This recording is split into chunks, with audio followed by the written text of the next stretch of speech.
Hello, and welcome to another episode of the Be4Real #Leaders Matter. I am Dr. E. Michelle Mickens. I'm the CEO of Live for Change. And Live for Change is a global strategic leadership development consultancy. I work with leaders no matter what stage, no matter what age you are in this season in your life. I will work with you. My goal is to help you become the leader that you desire to be for those who are entrusted in your care. And I know that these are trying times that we're in. And many leaders, contrary to popular belief, they have some fear. They have some challenges that they're dealing with that because of the sake of the team, they're able to mask it. No pun intended. But they're masking a lot of the challenges that they are dealing with. And so I'm here as a conduit, as a support, as someone that is willing to help you navigate through the challenges, the crisis, what you're up against, and to help you create a program, help you create training opportunities for your teams so that they can become strengthened, build their skill set, build their confidence to continue to navigate and excel and do well in your area, in your calling. Not allow the issues and the environmental challenges that you're dealing with, the external challenges, dictate the direction that you were created to move in. So I'm that person to help you fill in the gap. First, clearly identify what those gaps are, and then to help you exceed and surpass some of the challenges that you're faced with. And so today I wanted to come before you just to share a little insight on the importance of being a strategic leader. Now, there's all types of conversations about what a strategic leader is versus an organizational leader, but this is not a pit against the other. But I definitely want to say this: strategic leaders are forward thinkers. Strategic leaders not only think strategically, but part of that thinking is, what is the future going to look like for the organization? Strategic leaders have a transformational mindset where they're always looking at what are the changes that need to occur for us to accomplish the things that we need to accomplish. So they're future focused, they're visionary, and therefore they're hopeful. These are the types of leaders that they recognize, they don't ignore, they recognize that, we are in challenging times, but these times that we're in, they're temporary, short term. It's subject to change. That our future is what we must focus on while we deal with the day-to-day operations. Often the organizational leader is focused on short-term challenges or day-to-day operations, and they're not always looking at what is going to happen or what do we plan on having to happen 5-10 years ahead. So that's just a little distinction between the two, but we're really going to focus in on one aspect, because I could go into many, but one key aspect as it pertains to the climate that we're in is the importance of communication, strategic communication. So I mentioned earlier that strategic leaders are very strategic in their thinking, but it's also just as vitally important to be strategic in how you communicate. We are in a space and time where there's a lot of chatter. And I know one of you all who follow me on a regular basis, you will hear me say this. And I mean this sincerely, that, all chatter doesn't matter. But it's easy to get distracted and caught up in various movements. Oh my goodness, there's so many movements, and the protest can be so painful, and it can bring division and confusion. I mean, we're also in a space where people are willing to fight physically over whether or not you should wear a mask. And it distracts us from so many things that are more pressing and more important as we look at our future. And I believe it was Abraham Lincoln, and I don't want to misquote, but he says something like the only way that we can change our future, I think I already messed it up, but we have to be actively involved in changing and projecting the kind of future that we want. I mean, we have to think ahead. Even when it's difficult, even when there's so much uncertainty, go back to work. No, don't go back to work. You can go here. No, you don't go there. Oh, we open, we're closed. There's a lot of confusion. But even while you're still trying to master those areas, there's some things that need to be steady. Your strategy may be subject to change, but you can have a positive, powerful mindset that no matter what happens, you can always regroup and regain focus. So I mentioned communication earlier this week, and I want to encourage you, if you're not following my podcast, it's called The Introverted Loudmouth. And there's a whole story behind that, and maybe at some point I will share that. But I am an introvert, but nevertheless, The Introverted Podcast is the name of the podcast. And I had an incredible guest on, Charmaine.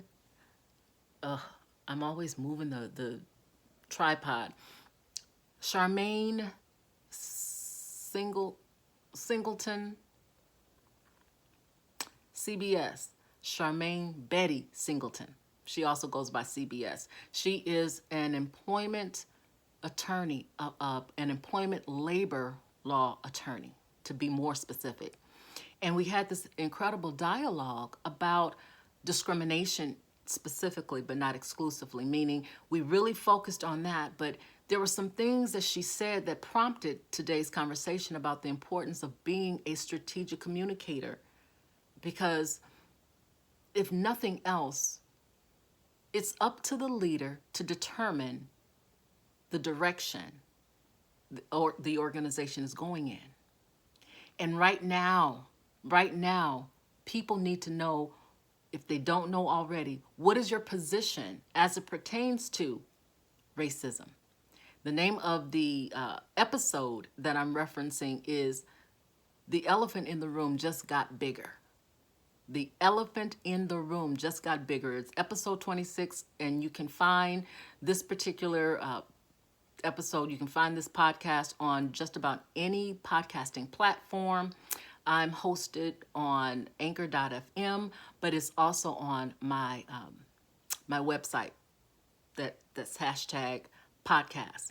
And so we were talking about the elephant in the room, that if you aren't initiating some conversations, if you are pretending to ignore the elephant that is in the room, because if you're not having some conversation, maybe it has to be specifically about racism. But if you ignore whatever the glaring, trending, huge leadership issue, then you're doing yourself a disservice, because what you don't want to find yourself doing is backpedaling. You do not want to try to react, because you'll find yourself being reactionary instead of proactive. And it's difficult to be taken seriously when you're being reactionary. Strategic leaders think strategically. They pay attention to what's happening right now as they're continuously planning for the future. If your organization is not having conversations about racism, because that is one of the big elephants that's in the room, or any form of discrimination, whether it's gender and sexual orientation, whatever it is that you guys typically may not talk about, you have your DE&I officers in place, and you feel like, you know what, I can check that off, because when an issue arises, we can say, well, we can, have a conversation. Then you want to be proactive. You want to say, you know what, we haven't had this conversation. Your teams need to know, your employees, your stakeholders need to know your position as a leader. What is your position? Be authentic. If you never thought about it, you never felt like you had to address it, now's a good time. And even African Americans will say, we don't typically have these conversations among ourselves. But it's important to begin to not only have the conversation. First, that's where it starts. Communication starts with having the conversation. But ultimately, you want to be clear about your code of ethics, which is another form of communication. Your code of ethics is your governing principle for your organization. When was the last time you looked at your code of ethics? When do you pull those processes out? When do you take a look at your code of ethics? I tell people often, you got to look at your strategic plan more than once a year. That should be your governing guide to where the organization is going. Well, another document among many, you want to have your code of ethics nearby.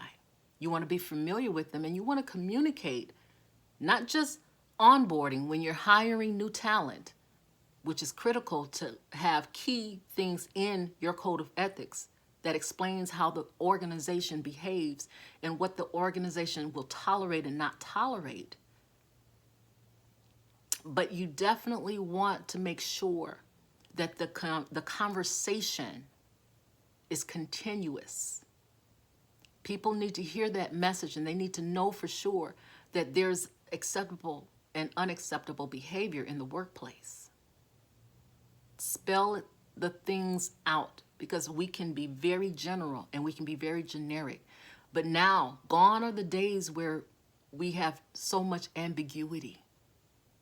People need to know, if you're talking about an elephant or a mouse, they need to know exactly what it is that you're saying and be very clear.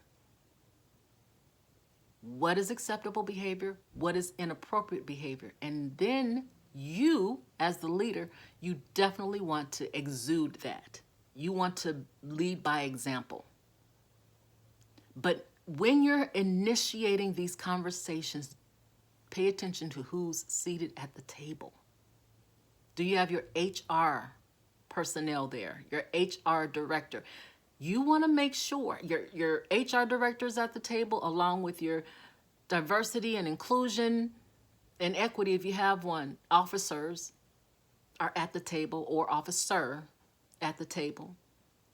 You want to make sure that you have your key decision makers or influencers of decisions at that table. You don't want to have any conversations without that HR director who knows the language that needs to be in the code of ethics.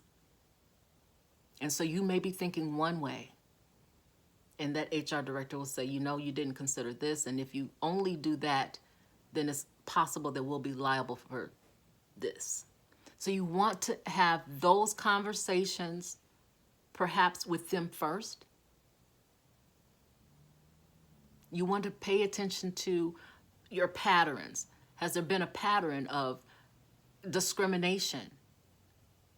Have you noticed something that was said at the water cooler, in the lunchroom?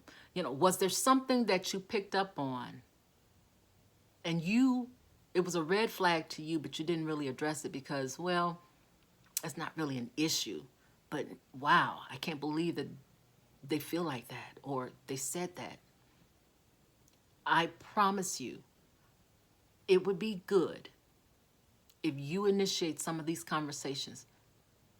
Be honest. Be very honest in saying, I never thought about it through, because I was so accustomed to looking at certain things through my lens. It's okay. But have the conversation. Have a conversation with yourself. Do a brain dump. Ask yourself, how do I feel about this group? How do I feel about these people? Why do I feel the way that I feel? because feelings have a place. They will influence how you think and how you make decisions. And you know better than anyone what needs to change within yourself. So we want to pay attention to our own prejudices. We want to pay attention to, how we feel and why we feel what we feel about any group of people, and be honest. And whether you want to document that for yourself or not, that's on you. But the point is, the conversation begins within. And then engage others, your key decision makers, or those who are involved in influencing those decisions. And ultimately, you want to have a conversation with all of your employees with a structured agenda that's addressing maybe the elephant in the room, especially if there's a pattern of discrimination and certain types of things or issues that keep reoccurring. Or perhaps you're fortunate to not even have that. Doesn't absolve you from having the conversation. And again, it doesn't have to be about racism. It can be about so many other things that you have a tendency, and I'm not saying you per se, but they're not being addressed that could become strong potential issues. Now, I'm not saying that, you start looking at your policies and say, this could be a potential problem, or this can be a potential problem. No, that is not what I'm saying. I'm talking about communication because all of this, being a strategic leader, thinking strategically, thinking about the future, addressing the elephant in the room, whatever the overarching issue that you know that you're aware of, or perhaps it hasn't even been brought to your attention. And so all the more reason why you want to ask your team, what is outstanding that you don't want to carry on as you move to the next level, or attempt to move to the next level in your organization? Because you got to keep moving, especially in a crisis. You have to keep moving forward. Many people have been placed on pause, and I get it. But at some point, you've got to have the courage to take it off pause so that you can keep moving. But what you don't want to do is carry the same weight that was weighing you down before the pandemic, and then the pandemic hit and it started to overwhelm you. So identify whatever that elephant may be, if there is one. It's great if there's no elephant, but take the initial steps. You initiate these conversations. Maybe you need to do some scenario planning centered around discriminatory issues. Because one thing that may come up against you is if you are an organization where everyone looks like you. I'll just say it like that. Or you have, you may have representation of diversity, but they're not included at the table. So who's going to be seated at your table when you start having the conversation? What does your current code of ethics look like? What changes do you see after combing through these policies? What are some of the things that you see, given the climate that we're in now, that you may want to consider implementing? And then you want to have the lines of communication continuous, concise, but you definitely want to be communicating who you are as an organization, where we're going as an organization, what is acceptable, what is inappropriate, and you want to live those things out. Now, that's what I'm talking about as it pertains to communication. And there's certain themes that you want to continuously cite over and over again, either through emails, however you are accustomed to frequently communicating with your teams. And if you have hundreds of workers, I'm sure you have a process in place where you're constantly having communication methods and processes. But you want to make sure that You're not the company, you're not the organization that continue to try to sweep an elephant under the rug, because those days are gone. I'm Dr. E. Michelle Mickens. I hope that I gave you some nuggets. Please listen to the podcast. I had an attorney who her specialty is employment labor laws. Listen to some of the conversation. Of course, she could only cover so much, but there were some nuggets that I really believe will help you as you continue to move forward as a strategic leader. If you need help, I offer training.